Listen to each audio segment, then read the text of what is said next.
Hey everybody, welcome to another episode of the New to You Show. This week we're continuing in our topic of travel. So last week we heard a pick from Mary, or last episode we heard a pick from Mary, and this time we're going to hear a pick from Jules. So joining me again, I'm John Holt, is Keith Allen Vincent, Julian Cage. And I'm Mary Varn. All right.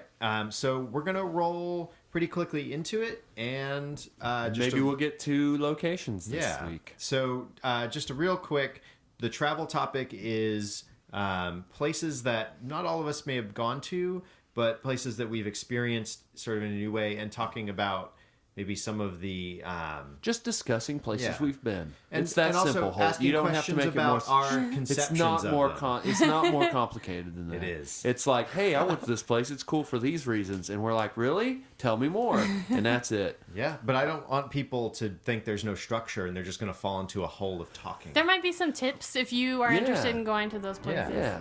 All right. Tips. So without further ado, we're bringing you the next segment in travel.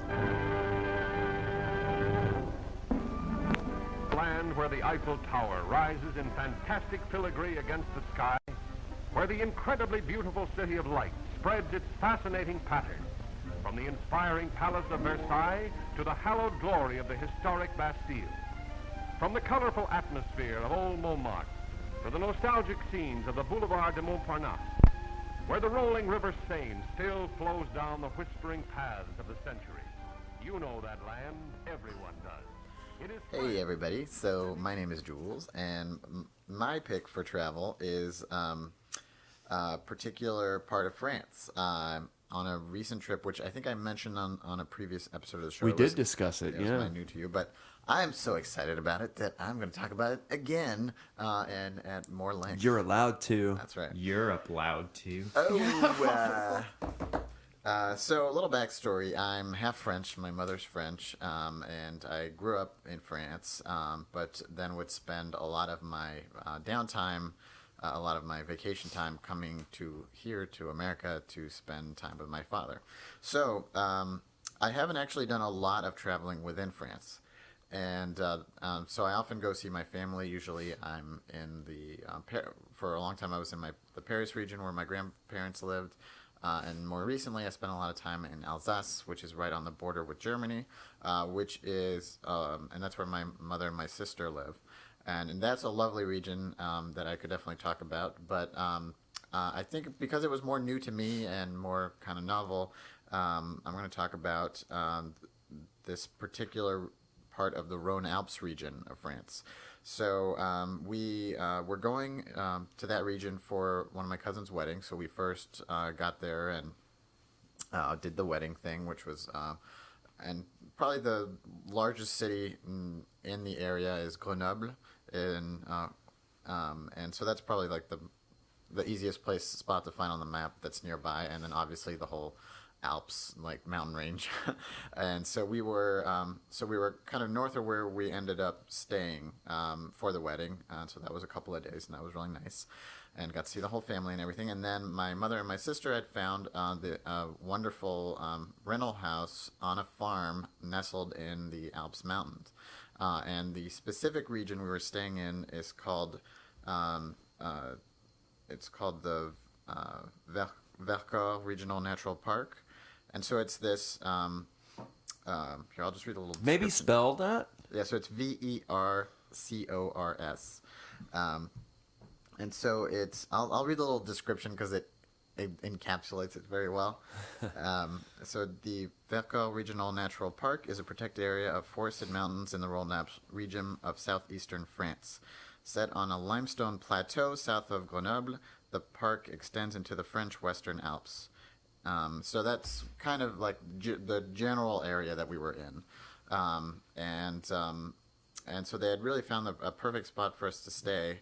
We were staying in what's called a Gîte de France. And so that's an organization of rental houses that's actually, I think, sponsored by the government. And I think it started in the 70s or so. And I know some about it because my aunt works for the organization. Like she would organize the printing of the catalogs and stuff now, the website. And it's basically a directory of rental houses, for tourism throughout France, and they tend to have depending on where they are, there's all ranges of prices and types of sometimes it's just a room in somebody's house, sometimes it's a whole house, although most of them tend to be I think whole houses or whatever. And so it's a really great way to find cool places to stay because they're more like they tend to be more like you're staying at somebody's. I guess it's more like Airbnb kind of. Yeah. It's like kind of the similar kind of idea where people have a property that they're not using or they're farmers. Like I think the whole idea was to bring in extra income to farmers. So I think that was kind of like the spirit with which the whole thing was started. And so we stayed on a farm, and the farm had an extra house just for that purpose, again, to rent it out to people and make extra income. And Oh, I got it. So these are houses connected to farms, but it's not like the farmhouses where the farmers live. right, exactly. Yeah, Yeah, usually that confused me. I'm like, well, where do the farmers go? It's a good way to make money as long as they have like a neighbor down the street they can stay, whose house they could stay. Right. Well, on farms, they tend to have a large property, and sometimes it's a renovated barn or Well, that's neat. all kinds of stuff like that. But this was like it was actually the farmers had built their own house, and then there was an extra house kind of attached to it, but it had totally separate entrances, and that's where we stayed. But the reason it was just an awesome place. It's a beautiful region. I think part of the reason it really stood out in my mind is that not only was it a beautiful place, but we were there at the perfect time of year. I think it was just one of those where like everything was ideal. The weather was perfect. The time of year in terms of the temperature and amount of people around, everything was ideal. So we were there in the first week of July, which was great because it was before the French tourist season had really kicked off. Everyone was saying that just a week later is when it would really start in earnest because I think fresh school was still going on or something. Do you mean, so when you say the French tourist season, do you mean when the French people leave to go on vacation or when people come to France to have vacation? I think both, but mostly when French people. I think all of France and most of Europe really all go on vacation in July and August. Like that's when all the long vacations happen, and like I feel like France pretty much shuts down in August. Like that's really the high peak of the tourist season. So by being there the first week of July, it was just very quiet, even though it's kind of a touristy area with a lot of. So I think in the winter. So where you were staying was technically a touristy area? I think so. I mean, It's a destination of sorts. Yeah, I mean it's the Alps, so there's it's a ski. I think it's most well known as like a ski and hiking region, and so in the So if you winter, were a skiing- European, that would be the place to go skiing. That's your Vale. Yeah, that would be one place to go Yeah, skiing. yeah. There's also There's few- also several other countries in a whole mountain range. Yeah. right, exactly, and it's a long mountain range, so we were just in like one part of it. Right. And there's and so there were ski slopes all around us, and a lot of the places we ended up hiking, we would just see like ski lifts and stuff. Oh, neat. Once you got to the top.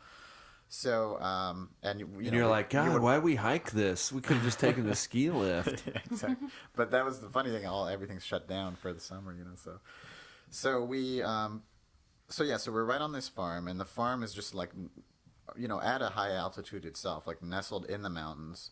And so, our backyard is just, we look all around us and it's beautiful mountain ranges. And it was just really idyllic. It was like the sound of music, kind of like big, Right. large prairies. And you could always hear in the distance, there were, herds of cows and sheep that were grazing, that were out, off on their own grazing all day. And so you always heard the clinking of bells in the distance.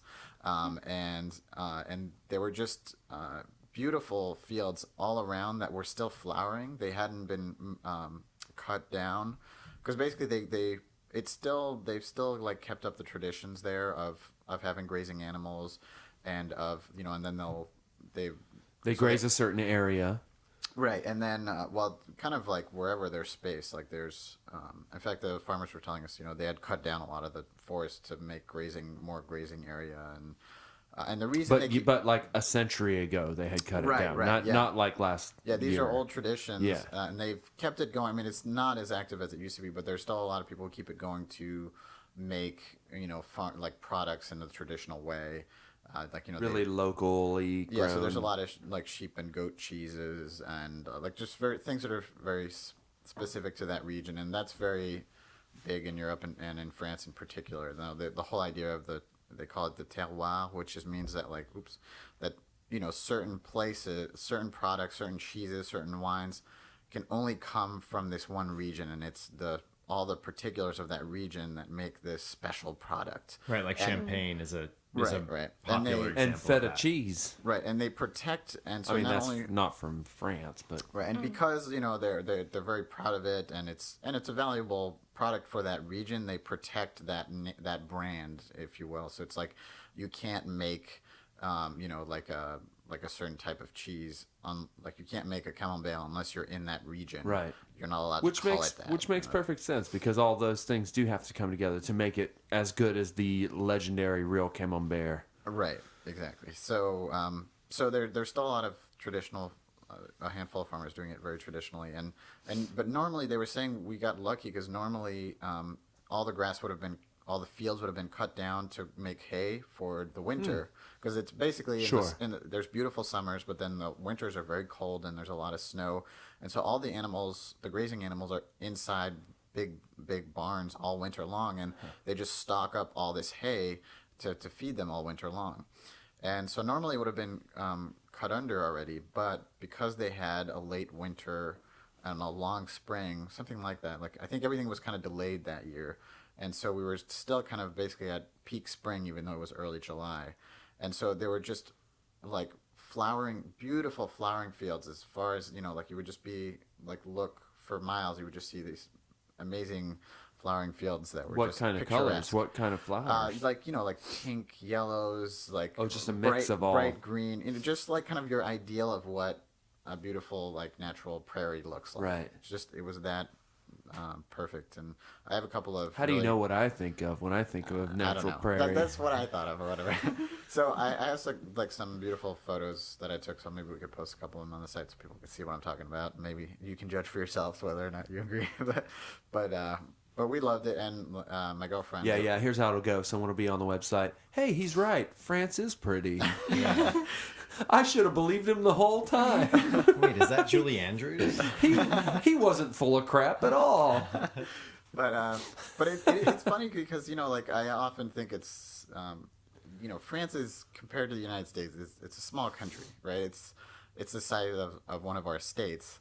And I think because everything's sort of relative, scale is relative. Like the French travel a lot within France, and regions are still very regional. Like even though it's within a small state, it's like the regional identities have really been like kind of so protected. like if you go to a TGI Fridays in Paris, it's going to be way different than the TGI Fridays in because the one in Alsace. Paris Exactly. might have like the Parisian REO Speedwagon, Right. But the one in Strasbourg is like Strass Speedwagon. Yeah. It's No, they would play Scorpion you can on their only make a box. Strass Speedwagon in Strasbourg. Right, Yeah. Exactly.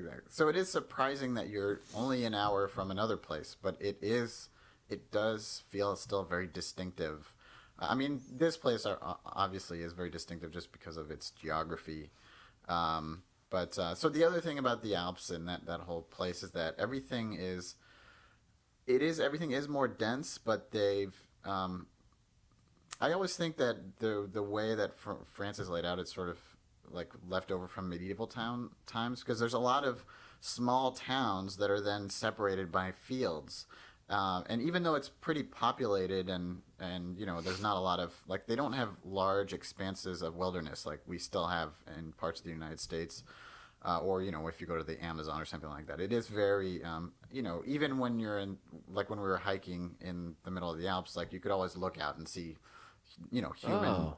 That's Like you never interesting. felt like you were in the middle of nowhere, but it still felt very nature-like. There was just a nice balance between like human settlement and nature, kind of, but it was all probably very artificial. So it's kind of the same. Well, the artificial. Japanese do this a lot too, where everything is touched by man, but it still feels very natural, and I don't know. Yeah, well, I In their mean, gardens and stuff. the history of Europe is, people have been everywhere in Europe, yeah. for so long that I mean they would have had to, like we have national parks, they would have had to establish that 1,000 years ago, Yeah. But because like I think artificial is kind of the wrong word for that reason, in that it's intentional. It's not artificial. It's almost intentional. Yes, that's it. Yeah, but it's not like wild nature is what I guess what I mean. It's not like wild untamed nature. It's not a new world. Right.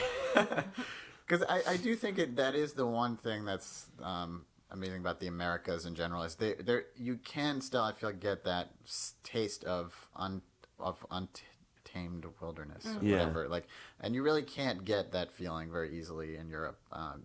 But it's a different kind of but you do get that kind of quaintness, I guess. And yeah, so I feel like I kind of strayed off of the path I was on, but it's awesome. Yeah, the Alps. It's a great place. So we were. So how did you get there? How did we get there? So we drove. We rented a car and from Paris or from from Grenoble. Okay. Did you fly into Grenoble? No, we took the train. So we flew into Paris. We took the train. Yeah, that's right. The little details. So we flew into Paris. We took a train down to Grenoble. And how long did that take? That took probably not. Well, I mean, the flight, is like... No, well, how long did the train take? Sorry. I can't remember, but it wasn't crazy long, Okay. Was it like maybe 3-4 hours? I think that sounds about I mean, right. it's not like an overnight or something. No. I mean... And you weren't like on the train You can day. go from one end of France to the other in a day by train. Like, it's pretty much like it's not really big enough to do an overnight, I don't think. Depending on what time of day you leave. So just to kind of give a couple senses, so where you were, is it in southeast? So is that like where is Switzerland, like a little bit northeast of that, or is? I have it up on the map right now. It looks like Switzerland. Oh man, we Americans are terrible at geography. Switzerland is northeast, and Italy is just east. So it's almost on the border of Switzerland and Italy. Yeah, I mean it's kind of in between those. It's like if you go northeast, you hit Switzerland. If you go southeast, then you hit Turin in Italy. Because the Alps essentially is kind of the border between the countries. But we weren't like right. I mean, it's a pretty big mountain region, and so we were a little bit more inland, or not inland, right? But, like off from the border. We weren't like on the border kind of thing. So we were still, pretty much in France. So it's pretty easy area to get to, and I ended up. So they had rented the car for us. They had arranged. I think they'd even your family or they yeah, my family. So they had already arranged the rental car, and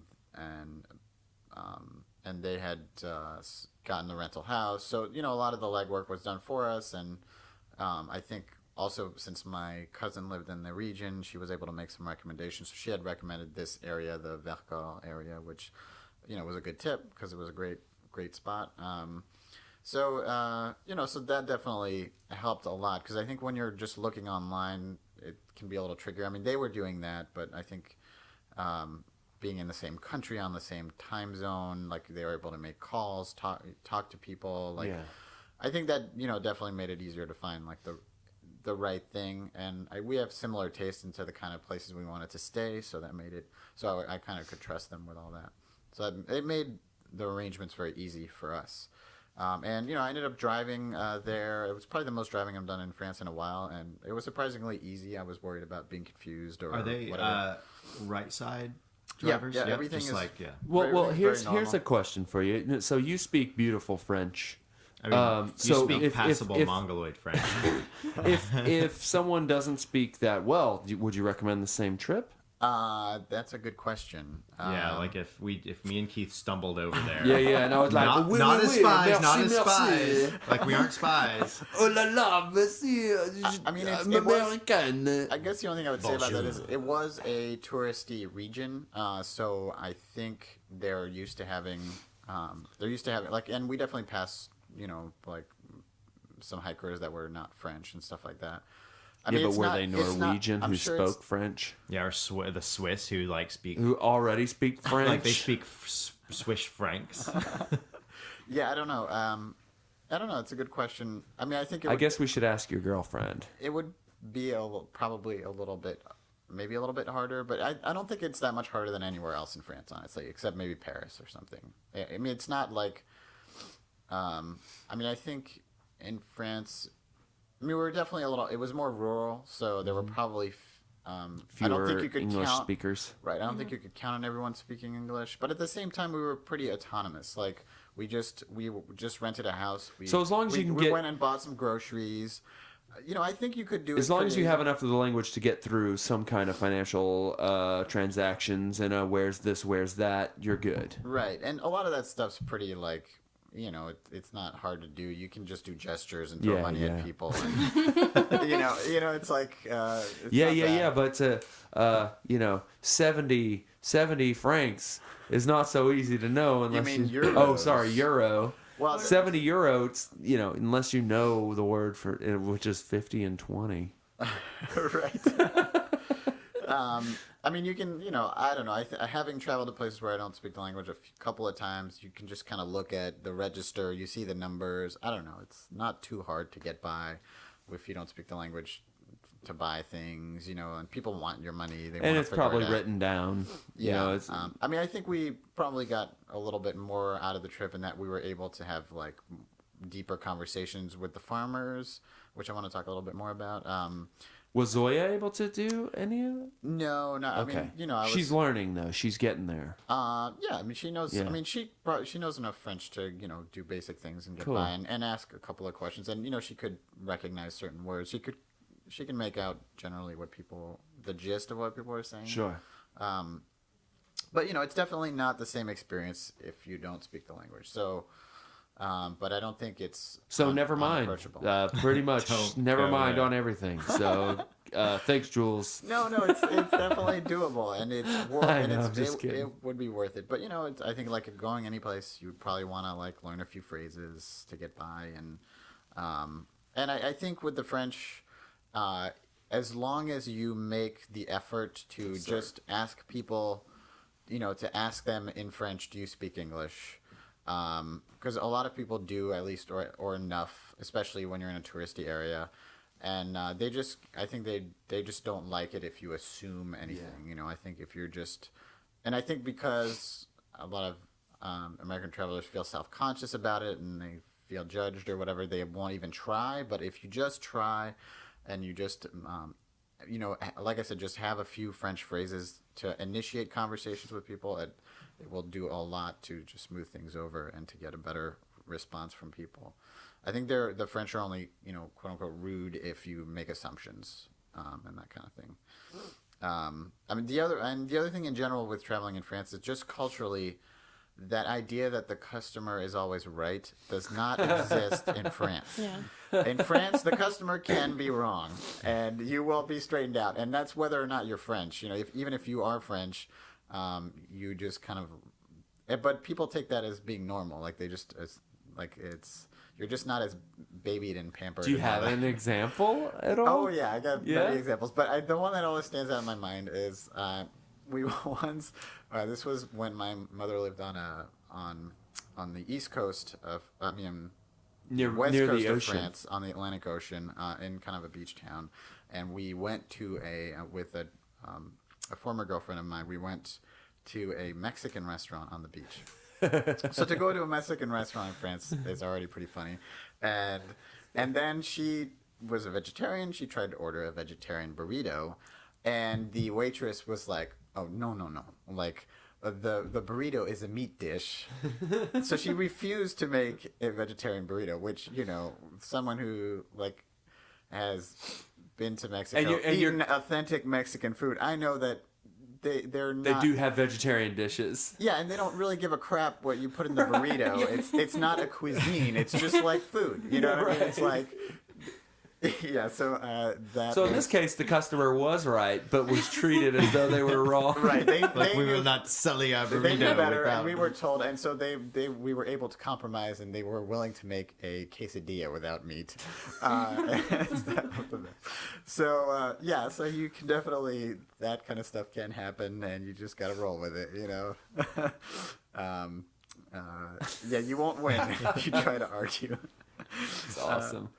Yeah. So, but yeah. So let's get back to where we were. So we were specifically in a small town called Gresse-en-Vercors. So it's Gresse-en Vercors. So it's like Greece in Vercors. It's kind of like there's a lot of towns that are like hyphen like that, where it's like a town within this region. So it's kind of like in this town, this is the most like in this area. This is the town most like Greece. Or is it more like New York City within New York? Or is it like Little or Italy? Brooklyn within New York?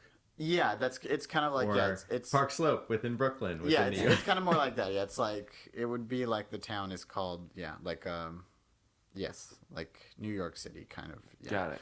There's a lot of these hyphenated, and maybe that's because there's like I grew up in Chaume-en-Brie, and we were in the Brie region, and so it was, and maybe it's because there could be a Chaume somewhere else, so it's just a way to maybe it's because originally there were two Chaumes, and then they figured out, oh, there's more than one when it got more nationalized, and they're like, well, we need to distinguish them, so this will be Chaume-en-Brie, and this will be Chaume on Chaume à la mer. Yeah, or whatever. Yeah.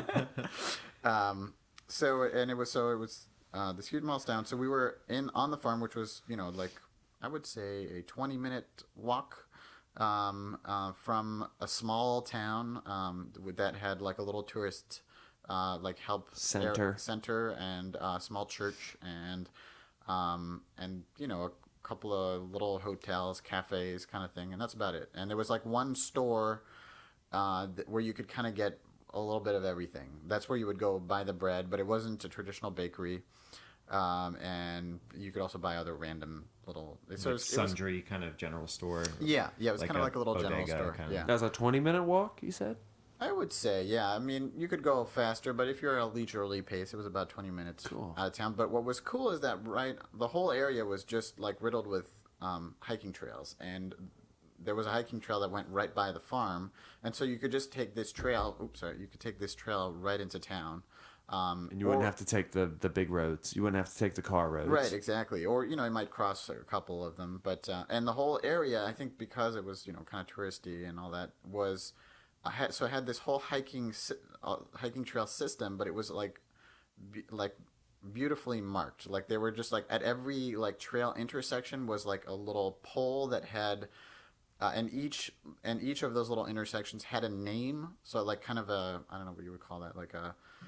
Like a mile marker almost, or kind of, and so except it was always at like the intersection had a notation, like trailhead markers or something. Yeah, kind of like that, and they had a map where you could see all the different spots, and then they had all these different hikes that you could do, and they were like, well, this hike will take about this long, and it was very easy to describe the hikes because you were like, you're going from this spot to this spot, then you turn right and go to this spot, and then you turn right and go to this spot, and each of those intersections had a name. So it just made it was one of the easiest in terms of orienting yourself, like hiking experiences. Wow. And all the trails, except for one kind of section, were really well maintained. So it was just, because we've done some hiking, but we're pretty beginner, and it was in a region we didn't know at all. So it was a very comfortable... we felt very comfortable just setting out and just hiking because, it was just very hard to get lost, because you would always, after a while hit one of those markers and you could consult the map and be like, oh, this is exactly where we are, So we stayed about a week, and we were there with, like I said, my sister, my mother, and my nephew, and it was me and my girlfriend. And so we all had, different mobility levels, and like my sister kind of stayed with my nephew because he was only about 3 years old, and my mom's not like the most like dynamic. I guess she's not like a super hiker, so she could do small hikes but nothing crazy. So we but there was like enough fun stuff for everybody. Like my nephew had a ball just playing on the farm itself, and it just sitting in the backyard of the house we were in, seeing sheep and stuff. Yeah, you just had a beautiful view. There were like donkeys on the farm and all this stuff. So, and sheep and all that. And the farmers gave us one day, we took a little farm tour with the farmers, and they showed us the whole operation. So, and that's where he explained, how the sheep were off grazing in the spring and summer, and then they brought them in for the winter. He showed us how many tons of explained the whole thing. And then the woman did this awesome what do you call it? like some kind of biodynamic like garden where she was growing like all these different herbs, and it was just like and was using very kind of ecological techniques to grow this very awesome like large scale garden.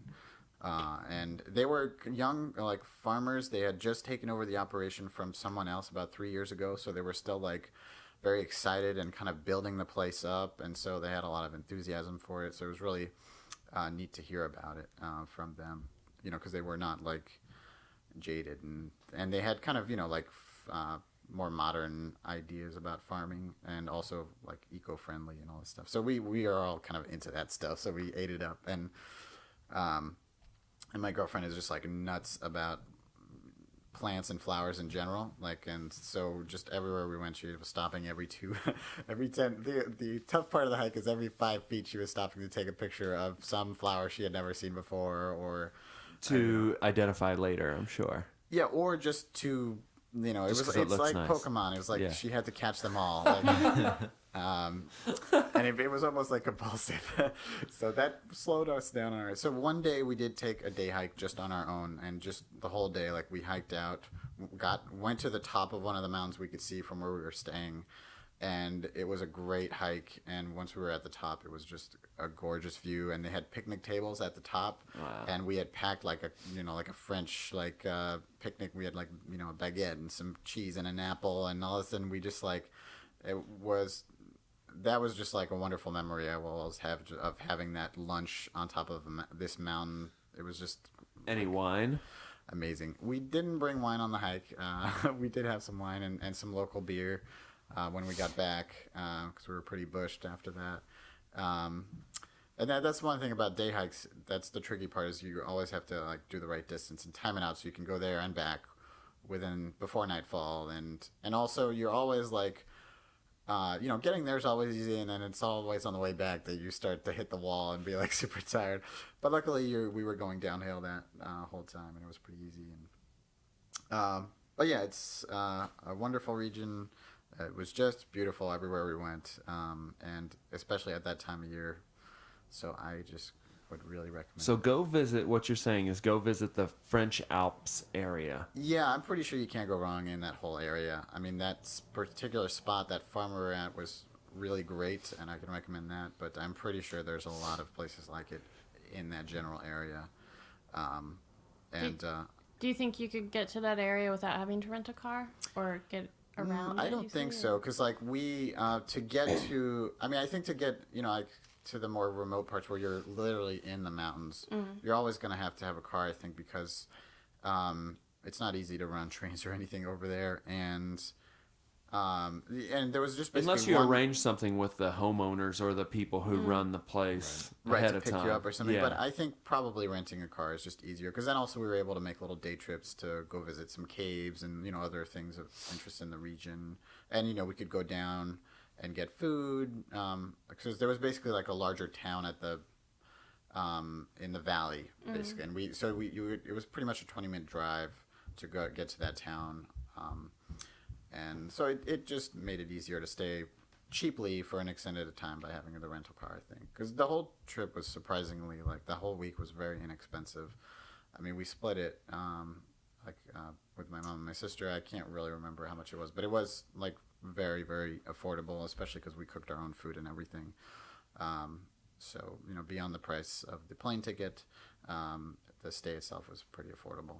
And that's something that I definitely would like to reiterate to people who feel like traveling is, if you find these interesting alternative places to stay, you save so much money. Yeah, and I tend like renting a house or a cabin somewhere, and you get a whole place to yourself, and it's even cheaper than I feel your like standard hotels. I always have a better experience. I feel more like I feel like you get a deeper experience. You feel like you're living there in a way. Yeah. You get closer to that idea. And I just remember, when I was younger, thinking like, only rich people can do that stuff. Rent a house, forget it. You know what I mean? But it's actually more economical in a lot of situations. Things are more connected now, so it's actually there are networks built to facilitate it. Exactly. So there's like instead of saying the internet, that's instead of each place needing a little website or promotion or whatever, or like just finding it in the phone book, you can go or online. like knowing some Right. travel agent. Like they can put themselves out there easily into Yeah. an existing system without taxing themselves, Yeah. and you Yeah. can access that easily. And it's always more like homey. Like there's always something kind of impersonal and it always smells like cleaner or whatever about a hotel. And it feels like hundreds of people have been there before you. Whereas Yeah. when you're staying in like a rental house that's owned by a private individual, it always feels more homey and there's a personal touch there. And you always have to usually, at least at some level, interact with the person who owns it. And It's more personal. Yeah, and especially when you're with a larger group, like being able to buy food and cook meals together is part of the fun. Yeah. So that's definitely one of my favorite ways And to do cheaper if you can go buy. Yeah. And especially Yeah. if you're in France, I mean, you're gonna want. I mean, not that I know from firsthand, but I'm sure you're gonna want to go get the local food and eat the bread and eat the Yeah, the cheese and all that stuff. And I mean, but that's the great thing about being there. That's like I said, each region there's always have their specialty, and it's very easy to find delicious, cheap food everywhere. Like it always kind of blows your mind. It is as long as you're willing to go home and cut the bread yourself. I mean, if you're counting on a restaurant every night of the week, it's going to cost you. Yeah, it'll be expensive, right? Yeah, that's true. But even so, I think for the caliber, I mean, especially if you're used to like New York City prices. Yeah, we're a little bit skewed when it comes to when you're in the I don't know what it is, but I think the French just always, they just really have, I don't know, certain standards, I guess, in general, that you're in the middle of nowhere, you'll go to this little restaurant and you'll be amazed by the quality of the food. And it'll be, by considering the quality that you're getting, it always feels cheap to me. Yeah. So it just is, it's just a great country for food, for sure. But, as long as, having gone there as a vegan, that's definitely not the greatest place if you're vegan or vegetarian. It's not a great place for options there. There are options if you're in larger cities like Paris, but when you're out in the countryside and you want to enjoy the local foods, that gets a little trickier because it's like, a lot of meat and cheese kind of stuff. But you can always enjoy the bread. Unless you're, have gluten problems, then I would just avoid the country. If you're a vegan with gluten problems, I hope you like wine because that's all you're drinking. That's all you're having. That's right. But yeah, I think I've rattled on enough about it. But it was a lovely trip. Well, we got to plan our trip, Jules, where we fly into Paris, hang out with your grandparents, and then ride our bikes to your mom and sister's house. Yeah, or, I mean, we were also talking about doing a road trip, because that would be a lot of fun, too. Yeah. I bet that would be cool. So definitely, we should talk about How long would that take? I mean, it can take as long as we want it to. Yeah, you just stop as whenever you want to. It's not... Yeah, but like I said, it's a small country, so you can cover a lot of ground. Well, I've seen the Mr. Bean movies, so I know what it's like to drive around in France. Can we all fit in one of those three-wheel cars? Well, somebody might have to be strapped on top. Can we go to the town from Dirty Rotten Scoundrels? Sure. Awesome. So Beaumont-sur-Mer. would you recommend someone, like, if it's a first trip to France, should they go to Paris first and just get that experience? Like, basically the idea being, if they're going to not do a whirlwind multi-stop place, if it's like, we're going to go to a place and spend a week there. Right. Yeah. Like, would you recommend someplace that maybe is English friendly initially, if there's a language issue, or do you think it's just a matter of the experience they want to try to have? Yeah, I think that's more important. I mean, I think it's gonna be hard for anyone that hasn't been to France before to not go to Paris and do the Paris touristy stuff. I think, there's just so much, like, it's so much in the culture, and there's so much, like, romance around Paris, and stuff that I think, if someone is able to go to France for the first time and not go to Paris, they would impress me very much. And, I don't begrudge that.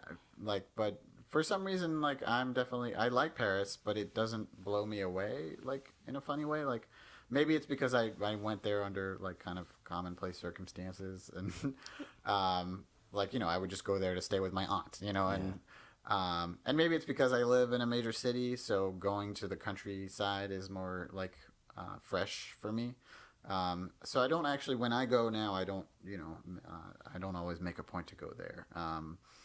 And I don't really miss it that much. But I would recommend going to, spending maybe half the time in Paris and half the time someplace else. Like I would definitely recommend going to seeing the French countryside. And I would pick, not just like a random place outside of Paris, but I would go to a region that's known for something and experience that because, like I said, they do it up. They're really into it, and people within France love to travel to other regions and experience the local stuff. So, and there's and you're like I said, it's a small country, so it's a very easy, and they have the high speed trains. You can very quickly get from Paris to another cool place in like a 3 or 4 hour train ride.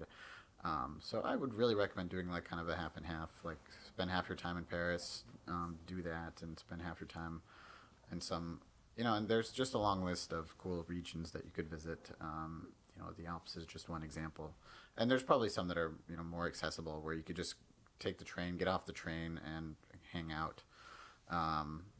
So yeah, Cool. Well, thanks for the tips and cool stories, Jules. no problem. And if you want more French travel tips, hit me up at So Beautiful Jews that farm, on Twitter. that farm was Yeah. just mostly sheep. Was their main their main it was sheep staple? And, it was sheep for meat. Yeah, Wow. but they didn't do their own slaughter or anything. They just raised the sheep. Send it to a processor. Yeah, and then they would send it to someone else. And then they also did, I think, they also had deals, I think, with other like people, so that Yeah, that's not uncommon to have like a fellowship kind of a thing. That's how they do the grapes too. It's like a community of growers. Yeah, like where they would give the like sheep milk to someone else who made a cheese, and then they could sell the local. And they had a little like farm shop where they would sell local products. And so they would sell, some of the meat, and they would sell like a cheese that a friend of theirs made using their milk, and they also sold all kinds of dried herbs and syrups derived from the dried herbs that they grew in their garden, and so they had a lot of other ways to bring in income, and they also then had tourists. Very renting. diverse. Yeah, and which I think nowadays you kind of have to do that. I think the kind of newer modern farmers, you kind of have to learn like. To make a living, you have to juggle a lot of different things. Because you're not going to compete with the, But the million-acre sheep town. Right. And that's not what they were places. interested in, But it's definitely a more interesting life. They definitely like do such a wide range of activities. And they had kids and all this stuff. Like they were busy people. Yeah. But they at least for now seem to be really enjoying it. I bet they had to wake up early in the morning too. Oh yeah, you betcha. And in the cold winter, that he just he had to do his own plowing and all this kind of stuff. So it's not an easy place to do that stuff, but definitely interesting And a nice place to visit. for sure. Nice place to visit. Nice place to be a tourist. Well, again, thanks, Jules. Mirrors Keith's sentiment. Thanks for bringing this to Yeah. our travel topic. And when we go, we'll definitely have to all go together because we're gonna need your language. That's right. Yeah, because we are not going to learn any French. No way. We're Americans. no, That's not going to happen, Jules. That's right. Impossible. John, you have been to France, and not like the first time you went to France, you didn't go to Paris. That's true. Where did you go? Strasbourg or whatever. Oh, that's right, because you went to visit your sister. Yeah, I mean, but that was sort of Wait, like what? a German trip, and Strasbourg is like John's cousin. my Oh, cousin. no, you lives didn't. in- Oh, you didn't go. Oh, it was Platt who went to visit your sister. Yeah, Another friend. No, we went last 'Cause year. your sister stayed in Germany. Freiburg. A long time Freiburg, ago, which yeah. is very close. which to is us. where we just went last year. That's right, Keith's but it was- wife went to school, did a semester there. Yeah. But that was part of a multi-country trip. You were mostly in Germany. Yeah, it was and then you hopped over Germany and to I mean, France. Strasbourg Yeah. is like one of those towns that had been historically disputed, and now Yeah, France yeah. kind of has locked it down. That's right. But it's Well, a very like for now. Yeah, exactly. I'm sure that's what the Germany has I'm sure never that's what the even Alsatians like thought. attempted to expand their borders in how many years? But it'll be a while yet. So yeah, thanks, Jules. No problem. And bon voyage. Merci, Julien. Bonsoir, ici nous avons les diagrammes modernes du mouton anglo-français. Ce n'est pas le Maintenant, quand le comme ça, nous avons dans la tête le cabine. Ah bon? Ici, où se trouve le petit capitaine anglais, Monsieur Trapshaw. Vive Brian, whatever you are. D'accord. Maintenant, je vous présente mon collègue, le pouf célèbre, Jean-Brian Jadapati. Hey everybody, thanks for listening to the second episode in our travel topic installment of the New to You show. I was one of your hosts, John Holt. You can find me on Twitter at Lord Joho. With me this week was... I'm Mary Varn. You can find me on Twitter at Mary Varn. I'm Julian Cage. You can find me on Twitter at Beautiful Jules. And I'm Keith Vincent. You can check out my artwork on earthlingkeith.tumblr.com. All right. So we're going to continue next week with another installment in our next episode in our travel episodes. Keith's going to bring us a pick, which we've already heard from Mary with the Grand Canyon and Jules with France this week. So yeah, that'll be great. You can find out more about the show on our Twitter at New to You Show. You can also find more about the show and find pictures and links relevant to what we've been talking about on newtoyoushow.com. And that would be great if you could do that. We'll see you next week. Yeah. It may not be new, but hopefully it was new, New to you. Maintenant, le mouton, je voulais vous aller sur le mouton de l'Antigua pendant les wheels. Bon, Les wheels, ici. c'est formidable, n'est-ce pas? Et bon, où? Ah, après le chalouet, la de la machine, de l'avion, de la derrière du mouton, bon. Ah, tchouk, tchouk, tchouk. Merci beaucoup. Suivez la piste. Ah, tais-toi, gars. Ah, pardon. Mais, où sont les bagages? Où est le voyageur? Gaspard. Merci. Les voyageurs, les bagages, ils sont ici. Première classe, seconde classe, Ah, maintenant, quand la comme ça, comme ça. Démonstration fantastique. Sur toi. 1, 2, 3, mais.